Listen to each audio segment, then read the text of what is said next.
Hello viewers, today I would like to do an update video, basically, and I will also be using this video for my channel trailer. I have put out a good deal less content over these last few weeks, truth be told. And this is because since basically July, within the month of July, I had about 3 relatives pass within a relatively short period of time. Now, some of you who have watched my video that dealt with matters of fundamentalism and mysticism, you happen to learn about this. For others, you do not, this is the first time that you are hearing about it. As far as I am concerned. Now, this whole situation has been quite stressful. There have been familial disputes, the like of which, truth be told, as far as I can see, are irreconcilable, and they may be taken to the grave, truth be told. But I have been dealing with that, a good deal of stress. Particular individuals in my family, I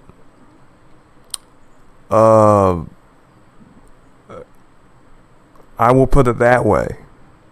I could elaborate, but I think that I do not really need to. I think that some of you are able to grasp the significance of the things that have happened to me recently, even without knowing them. Alright? And so, excuse me. For my anonymity, I will be not divulging anything that is, anything other than I have already divulged. I do have a good deal of ideas for videos. Whether some of you will like them or not, I do not know. I know ever since the video about Ravinder and Karma had reached over 1,200 views that I did get a couple more subscribers. I do believe I lost a subscriber today, but truth be told, for those of you who expect this channel to be, how should I say, always very well stocked with new videos, I must disappoint you to some degree, because that is somewhat of an impossibility to me. So if you're looking for basically daily or weekly content even, you may not get it promptly. And so if, I can understand if you unsubscribe, because I am not releasing certain content that I used to release a good deal of. Such as the manga content, reading and commentary, narratives, alright, FromSoft content. I have released a good deal of FromSoft content. However,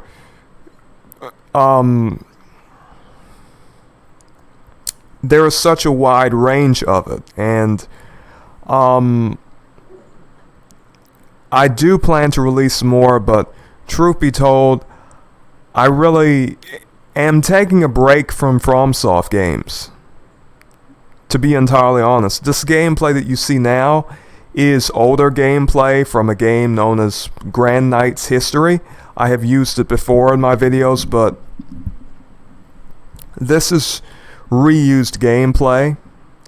I have a particular YouTuber who happens to compile that for me, so I basically can reuse gameplay content if I need to, which is very useful for just update videos such as these. I prefer it if you, the viewer, can see something while I am giving commentary. To me, that is very important. But yes, I do not plan to do too many manga videos in the future. If I do, it will be Uncle from Another World, which I have read chapter 1. I have read chapter 1 on the channel. For Claymore, I am getting somewhat bored of Claymore, and at this point, with so many people dying in my family, one of the last things I want to read is something full of blood, gore, violence. Alright? Some of you may not understand that. Maybe you have not seen a person die a very violent death right before you, but I can tell you that I have. That said, without divulging much, my fellow men, please be aware of prostate cancer. Saw palmetto is a very good herb, whether you get it in supplementary form or you use tea. Please use it. Please drink olive oil, extra virgin olive oil, occasionally. And do a particular exercise known as the Kegel. Kegel. Now, if you really want to get quite serious about male health, I do recommend joining the Matters of Size forum. You know, then you can have a healthy prostate as well as grow a bigger penis. Some of you think I am joking. Some of you probably think there is no way you can do that. But you can. I know from experience. But I will simply say this. Whether you go down that path, which is a very wonderful path to go down, the path of, naturally, basically increasing the size of your phallus, having a good deal of blood flow in the genital and groin area is very important to prevent prostate cancer. I saw a person die of prostate cancer. I saw a person quite literally bleed out to death. So now some of you know why. And of course, he was bleeding before basically hospice care came and basically, gave him some treatment such as morphine and the like. But no, it was very painful before the hospice care came. This individual, who was part of my family, quite close, he did not really take me seriously when I told him about Kegels. He thought that taking the saw palmetto supplements would interfere with his medical regimen. I am telling you, people, we all have to pass over. We all have to pass over from this world, but I am telling you, many of you, I do not think you are ready or you want to pass over from this world into the next by way of prostate cancer. I know that a good many of you do not, but I think many of you do not really recognize the severity of prostate cancer. And for those of you who are masturbating and basically wasting your seed, I know some of the doctors and doctoresses are telling you that that is quite good for you. You are lessening your supply of testosterone. You do not recognize how much more blood flow you could have in your groin area if you were fertile and you stopped wasting your seed and stopped masturbating. Some of you do. And I am not judging you. We are all on the internet. The internet is full of porn and video games. All right? Let us be honest. We are all on the internet, and the internet is full of porn and video games. Please watch your children when they're using it. All right? The parents have to do their due diligence, because for most of us men, when we found porn on the internet, we developed a habit of masturbating. And for some of us, like myself, I developed that habit at around 5, and I had to wean myself off of it. And for a lot of us, it is the truth. Now, some of you do know this is a Christian channel, but whether you're a Christian or not, this is a matter about health. All right? Some of us have given into those temptations before, but we could frame this as a moral issue, but truth be told, this is a matter that is personal. It is your personal decision if you want to stop doing it, or if you doth not want to stop doing it. Oh, I misused that word. I'm sorry. If you do not want to stop doing it. All right? If you do not want to stop doing it, listen. When we talk about this subject, this is a very personal matter. I cannot tell people what to do. I simply cannot. The worst aspect of it is what sort of occurs in our minds with the lustful thoughts and so forth.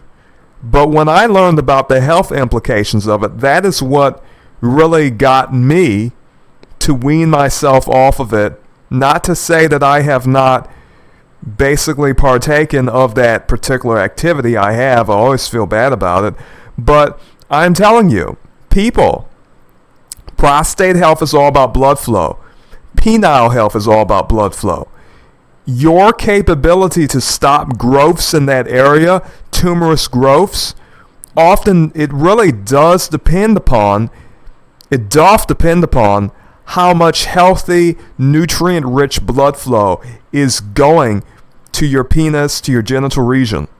Now, some of you probably did not think, I've went into one of the Wayward Ascetic videos. I wonder what he is going to talk about this time in his very interesting commentary. None of you probably expected me to be talking about penile and genital and testicular health, but I will. When we are talking about those subjects and the exercises that can increase blood flow, no, we are not talking about masturbating. But I have been studying this and practicing this for years. As I said, a close relative died in, last July. Right? Or is it this July, depending upon the year? But basically, last month, I had a close relative die from it. Do you understand? This is a serious matter. I or you could be next. And when I tell you this is a very terrible way to die, I quite mean it. For men, it is terrible. Now, I will put it this way. Learn about testicular, prostate health, penile health. Go to the Matters of Size forum of Mike Salvini. You might think that jelqing, and jelqing is basically a type of penis massage. It is not masturbation. It can increase the size of your penis because the penis is nothing more than just muscular tissue. And the more blood you get to it on a daily basis, the bigger it becomes. Now, women, I am sorry that you have to hear this. Truth be told, I am not sorry, because there's a whole movement of women who deal with female vaginal health. All right? But very few of us men have honest discussions about male testicular, genital, and penile health. Many of us are embarrassed about it. This is a thing of vast importance. there are a great deal of men who die from prostate cancer every year. And so, I will simply tell you, drugs will not be enough. Most of what you do is going to depend upon basically your lifestyle. You can drink a good deal of water, but that is not enough. The close relative who died from prostate cancer used to walk every day. Although this individual had open heart surgery, he himself walked every day. He was fit for his age, and this individual was about 80, but he was quite a healthy man. Now, the prostate is connected to the rectum. Do you understand? And when areas in the prostate become acidic, that is an environment for tumorous growths to develop. Now, truth be told, we cannot really say if this individual had prostate cancer. However, I can say that he did have prostate cancer that had receded in the past, and he did receive radiation treatment for it. So this was the reality, and this was a very painful reality for me and many other people in my family to deal with, aside from many other issues that I'm now dealing with a disrespectful individual who is not from this country, who is a boyfriend of a particular relative that I have, who has really no respect for me and, or really my family, truth be told. And so this is a major dispute I am having. And so, as I said, I have not been able to release as many videos because there hath been some drama in the family. And so I am dealing with that right now. I will release videos when I can. Will it be what you want? Not necessarily. For manga, I really do not mind reading manga. I cannot tell you when I'm going to read maybe another chapter of Claymore or even Uncle from Another World. I was incredibly surprised. For everyone who's been watching my manga videos, I would also like to tell ye thank ye for your support and your viewership. Though I cannot really say when I will be in the mood for another manga reading and commentary, because when you are dealing with what I am dealing with right now, you really do not really have much of a predilection towards reading manga. Alright? That is just the situation. When you see a man die, and when you have a familiar dispute with individuals who,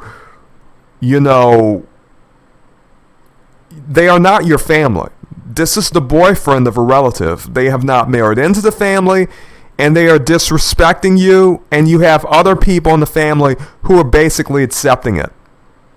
They are basically accepting it. So, and they are joining in with them to disrespect you. And this is what breaks families apart. Do you understand? So I'm in a very serious situation right now. There are close family members who, at this point, I have tried to be kind and reconcile.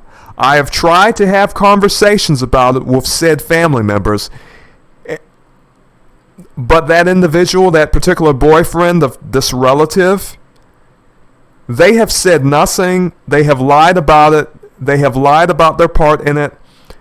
The relative who died was a witness to what that individual did. And even when that individual, that relative who passed over, I really do not like to say died, because if you have life in Christ, you have life forevermore. So, for me, that is a very serious point for me to basically emphasize. This person passed over. He passed over to the judgment and to the hands of God, in my opinion. Some of you may have different opinions. but this is my opinion. So anyhow, I am dealing with some very serious situations. I am dealing with individuals who I may not ever talk to again. This is close family. This is close family. I am disgusted. I cannot really even begin to explain my dismay, my disgust, and really even explain the cowardice of some of the individuals in my family. This is an immigrant, a boyfriend from Guyana. He comes from outside of this country. He is not even married into the family, but he is being treated with more respect than I am, who happen to be a part of the family. All right? Now, whatever failings I may have, when I see my family accepting someone who this man is so shameless that he will not even become a brother-in-law. He will not even become a husband to the relative in question. This is the shamelessness that I am dealing with, and this is the dispute that could really break my whole family apart. So this is why you have not received updates. You have not received many videos. And this is why many of my videos have not been the sort of jovial type of videos, the type of videos usually when I am doing things with video games or manga or what have you. Alright? So in this matter, there's a good deal of gravity in it. So about videos to come, I do plan to talk about Baldur's Gate 3. I am playing the game. Is the game stable? To some extent. But it seemed as though every hot fix that was being applied was basically breaking it. And so, truth be told, I am playing the game. I am enjoying the game. The game is still crashing. People all over Steam are complaining about how the game crashes. People all over NVIDIA, their forums are complaining about how the game crasheth. So many of us, we are enjoying the game. People with high-end and low-end computers are crashing. But people love the game, and I have to say that I quite enjoy the game. The game is full of all types of different interesting characters. The game is full of all types of differing complexions and hair types and other such things that I like to a good degree. But unfortunately, there is a problem with crashing, so my capability to really get my own gameplay footage may be delayed until this game becometh more stable basically. Alright, as for myself, I really do not mind playing a game at lower FPS rates, such as 30 FPS. If I have to use a 30 FPS, if I have to play a game on 30 FPS, that is fine, because Baldur's Gate 3 is not really a fast-paced game like Elden Ring to begin with.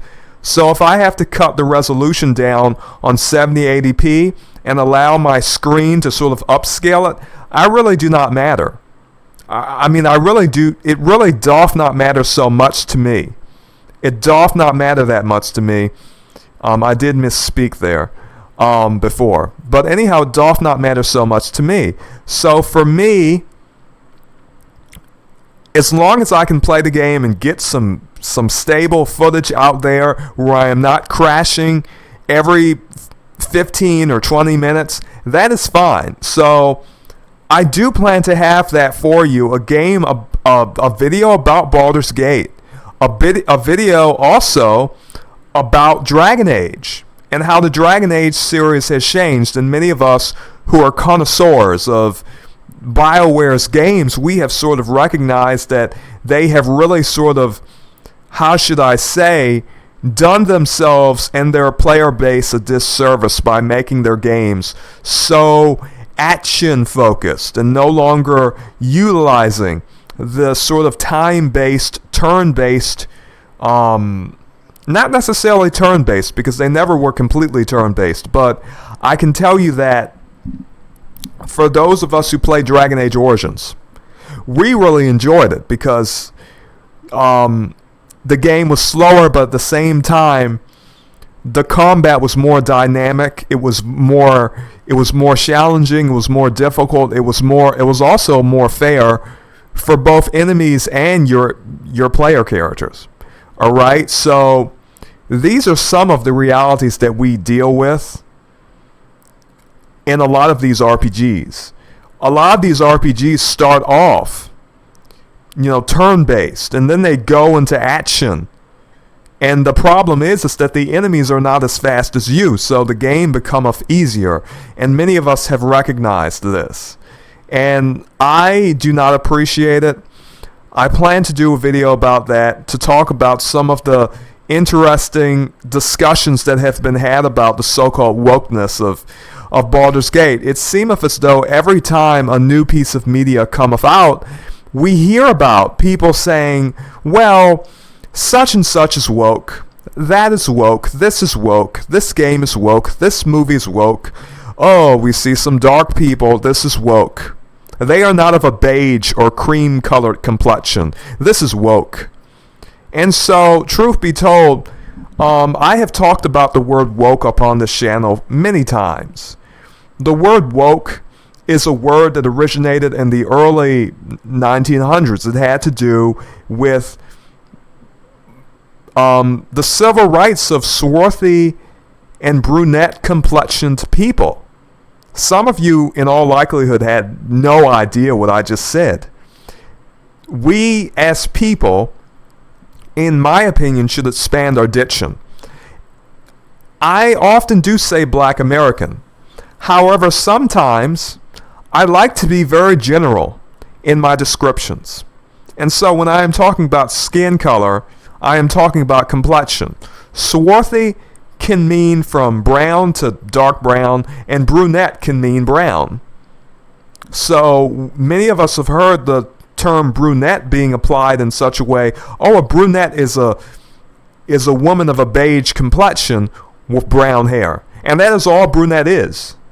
No one is calling, people of brown skin and black hair brunette, even though brunette can be applied to black hair. All right? So there were Europeans utilizing this word in the same fashion. They used to say this person hath a brunette complexion, or that person is a brunette, and the idea was that person had dark hair and dark skin. How many of us hear the word applied in that fashion anymore? All right? Very few of us do. But you see, the language has become simplified. The language hath become so very simplistic, and the language hath a good deal less complexity, and this is a disservice to all English speakers. I personally love the English language. I love speaking the English language. I do. I really do love the English language, so much so that I do believe I have done myself a disservice. I could have studied Latin, I could have studied French and other languages as well as English, but for whatever reason, the more I study English, my native tongue, I start to learn so many different words and variations of words. Variations of words, I mean. And so for me, it is a matter of ecstasy. I do enjoy finding different words, synonyms, different definitions. A dictionary is just absolutely wonderful for me. All types of dictionaries. I basically hoard them on my Star Dictionary program and Golden Dictionary program, which are both free source software that you can use to expand your diction and your overall education in the English language. And I do recommend them. They are not only good for the English language, but you can also put different languages on your Golden Dictionary and Star Dictionary programs. So it is a great joy. It is a great resource that some of you should tap into if you like. Anyhow, as I was saying, there's a good deal of interesting things happening. I do have another idea for a video that I may be doing very soon. Now, this video is going to be somewhat on a sober topic. It is going to be upon the topic of the self-slaughter of dark-complexioned Indian women. The self-slaughter, as well as a few other subjects. Now, some of you are probably wondering, what is self-slaughter? Well, I could say self-murder. Self-murder. However, some of you probably already know that I am using synonyms for a word that is particularly not very well received on the YouTube algorithms. Some of you already know what I'm saying. So, yes, there are dark Indian women who are committing self-murder because they simply do not like themselves, their skin, and India is such a country in which darker skin tones are considered to be anathema, basically to beauty and the existence of the populace in general. And the same thing is true regarding Latino people. They have a particular phrase in Spanish about the race, la raza. And so for them, they say you have to improve the race. In other words, among Latinas and Latinos, there is a particular culture in which they believe that they have to basically marry a person of a lighter complexion for each generation. In other words, the idea is if you are marrying a person of a darker complexion, you are taking a step back. In their words, this is also a phrase, a step back, and basically a step forward or improving the race. So the idea is that you are to improve the race. You are not to engage in any type of relationship with a darker skinned person because you will be taking a step back for the family. Your goal is to create a whiter, a paler, more beige, more cream-colored family. Not a darker, a brown, a brunette, a swarthy family. Even though their skin will be able to resist sunburn, all right? Their skin will gain sunburn resistance. If we were talking about this in RPG terms, this would be a special stat on your stat list. It would be a special trait that your character would have. That is pretty corny, but basically, there really is no downside to darker skin tones. And if some of you do not believe that, take a look at the Eskimos. The Eskimos are at least tawny. And some of those Eskimos are darker than tawny. So those Eskimos are basically tan people. And so some of those people are even a darker shade of tan. But, when you compare them to, Slavic Russians, when you compare them to people like the people in Finland. Now, if we talk about the indigenous Finlanders, the Sami people, these individuals who live in Finland, they are indigenous to the land, and they have skin which is darker than most, beige-colored Europeans who are apparently the majority. Now, in Europe, there are also gypsies, and there have been people who have said, now, in gypsies, there is some type of indigenous blood because the European, especially the Roman historians, had said when they had come to Britain, and I am not necessarily sure they went to Ireland, but they certainly went to Britain. They described the Druids and the Druidesses as having darker skin tones. All right? Now, in regard to gypsies, there has been there hath been this consensus that basically all gypsies are of Indian descent, and that any darker skin tones that they have, they all come from Indian descent. And what this has been used for in Europe has been used as a way to basically abuse gypsies. Romani people is what they are called. Romani people in Europe, and treat them as though you are just immigrants. You are just immigrants to this country. There's no indigenous blood in you.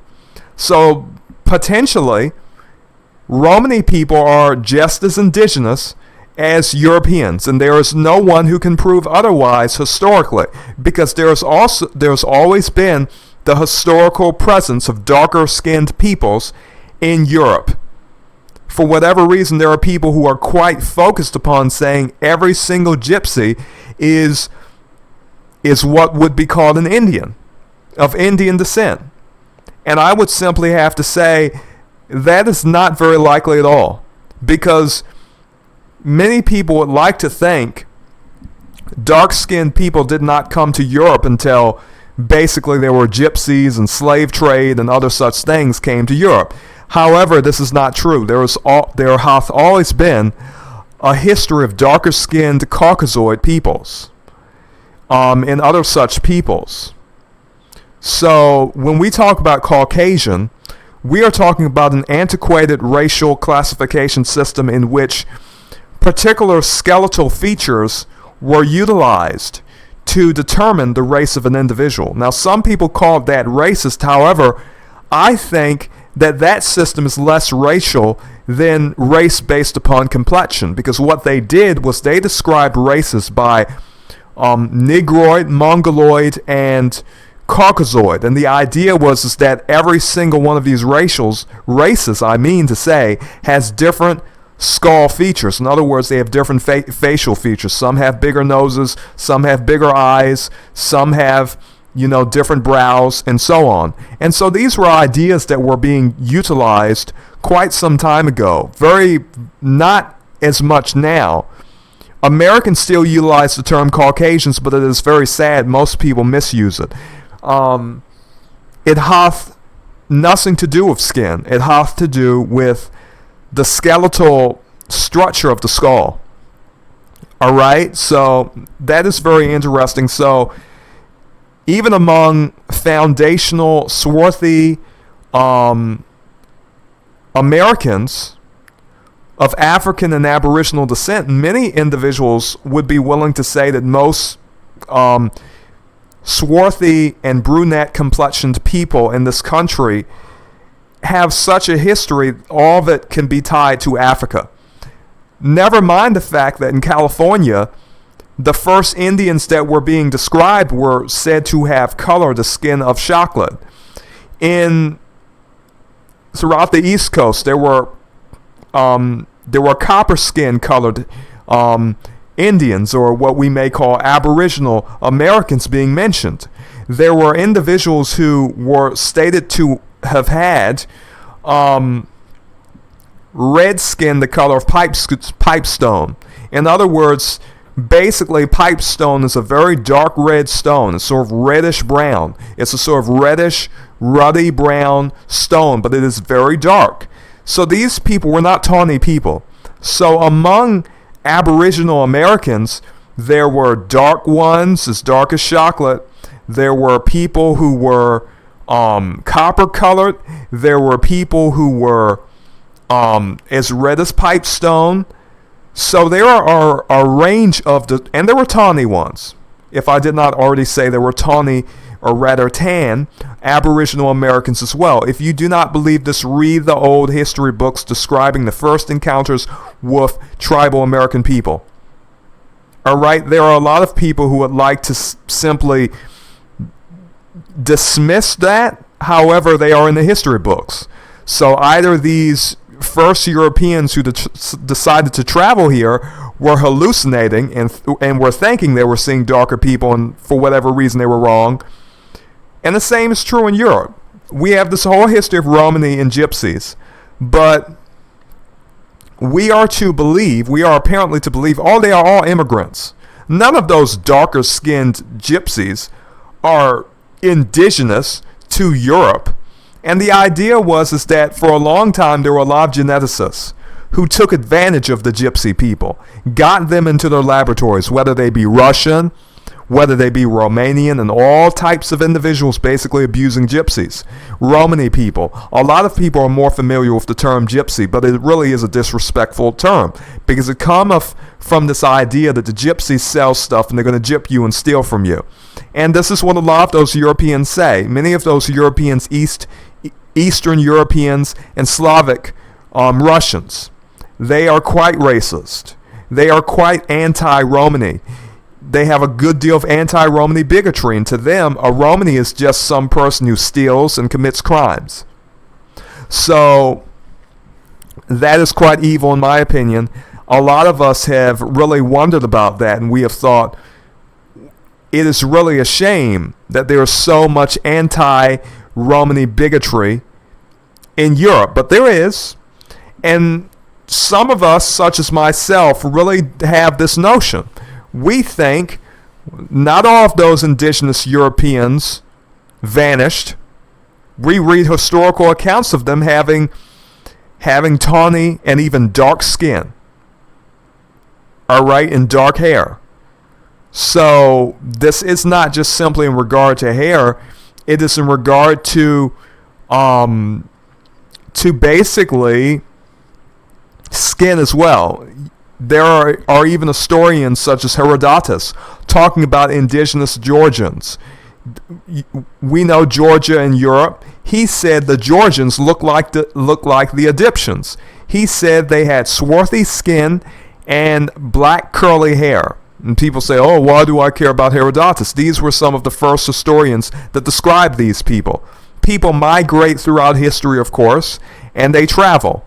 And the idea is that I have is that, and we have seen it, in regard to the Sami people of Finland, they once lived in Finland, but the lighter-skinned peoples took land and property and basically sort of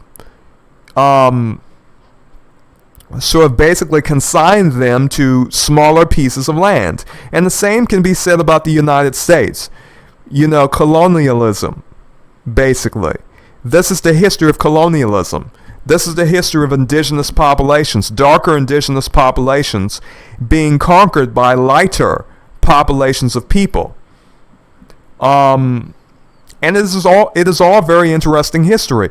I do plan to do videos about that. Some of you may be for that. Some of you may not be for that. But as a person who is a swarthy American individual, foundational to this country, a freedman, and whether that me saying that maketh some of you uncomfortable or not, this is who I am.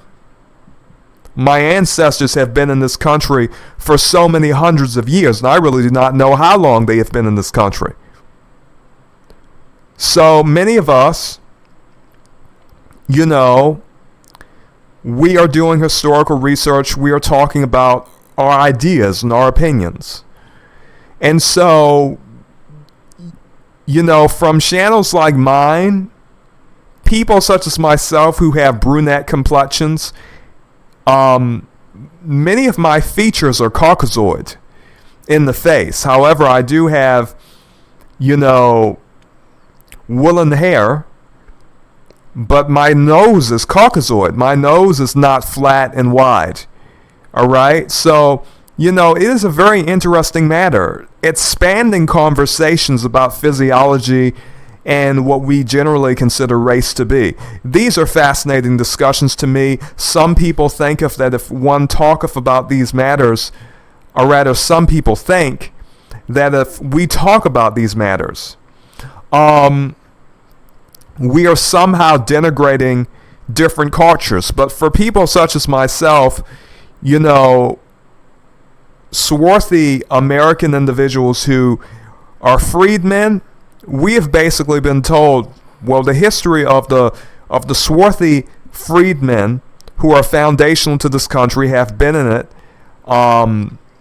you know, at least since slavery. And when one taketh into account that if you have copper skin, if you have chocolate skin like they did in California, if you have skin the color of pipestone, which is very dark, it is a very dark ruddy red, we see many so-called black Americans who are walking around now with reddish brown skin, with copper colored skin. And to us, these are people who are our ilk. So for many of us, we are starting to recognize history, and even history itself, and even DNA testing itself. If a person doeth some research, a person starteth to recognize that, truth be told, DNA research has never been really capable of definitively testing for ethnicity. These ideas of ethnicity and race themselves are very fairly, as concepts, they cannot be reliably tested for. They can test you based upon the people who live in a particular part of the world now, but as far as testing for people who used to live in particular areas, or were assimilated in particular areas, or are not generally considered to live there, they cannot really test for that.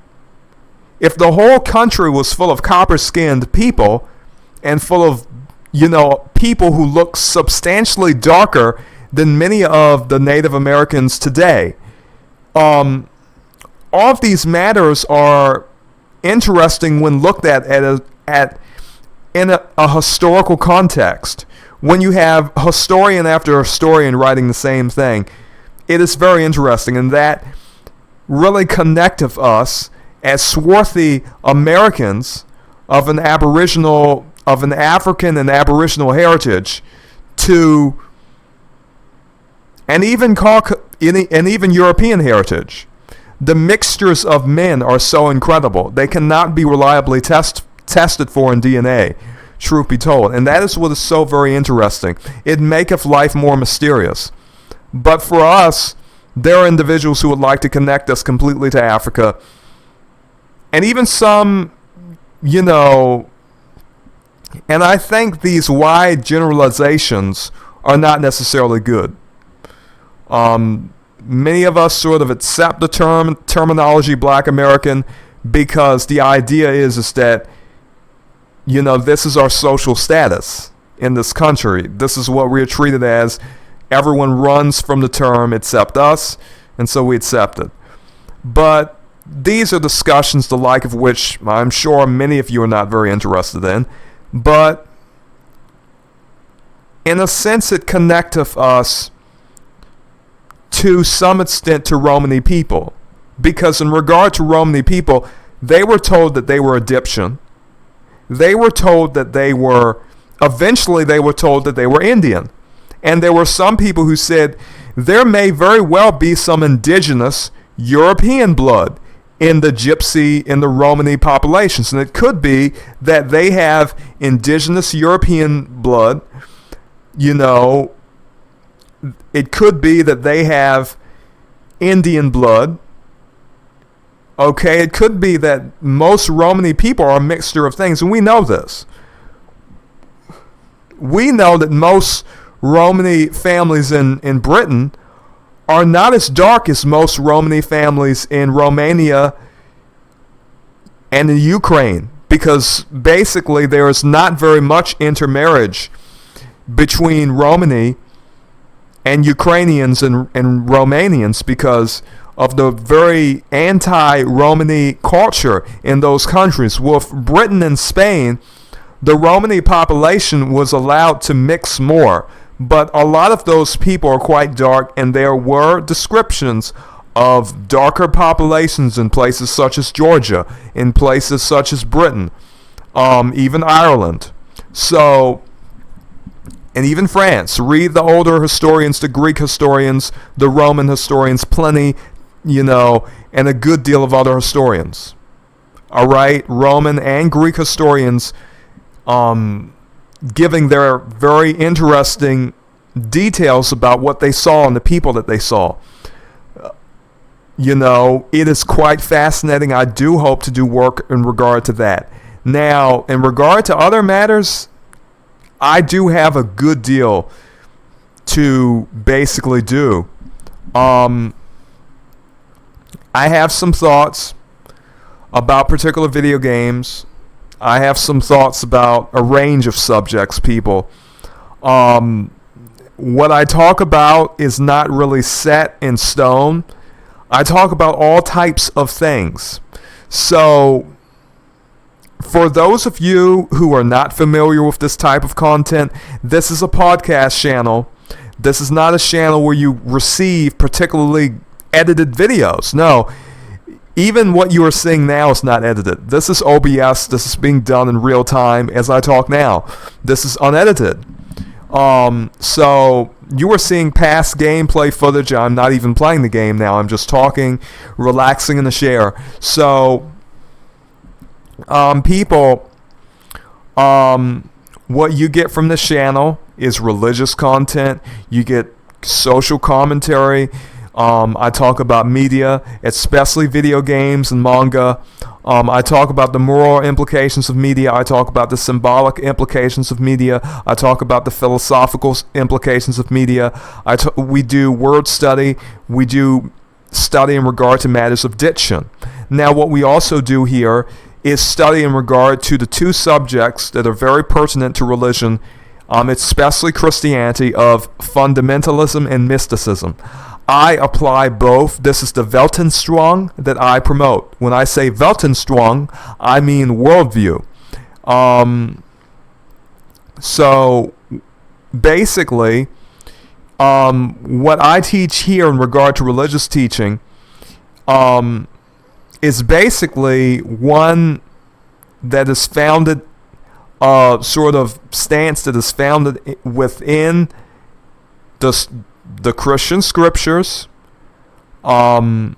which is not limited to the Nicene canon. I use the Epistle of Barnabas and Hermas and different other such material as well. So that is an interesting thing that I do. I also emphasize the importance of personal experience in prayer and worship. And so those are mystical things. Those are mysterious things. Those are what we may say are the domain of the mysterious. These are personal experiences which I believe do have a part in religion. I believe that the fundamentals of the faith are what your faith happen to be grounded in, and you also have your things that are mysterious, things that are personal. So to me, in my opinion, fundamentalism and mysticism are both things that are essential to what may be called religious life. So I teach these things. I talk about these things. I talk about all types of matters. Occasionally I talk about health matters, but not so much. My focus here primarily is what may be called, intellectual matters. All right? So this channel, if you are a new subscriber or if you have found this video, this is a very interesting channel that basically, has a foundation in podcasting. This is about me doing podcasts about a whole range of issues. So if this is the type of thing that you want, if this is the type of thing that you like, then you have come to the right channel. So I would like to say to you all, may you be blessed, and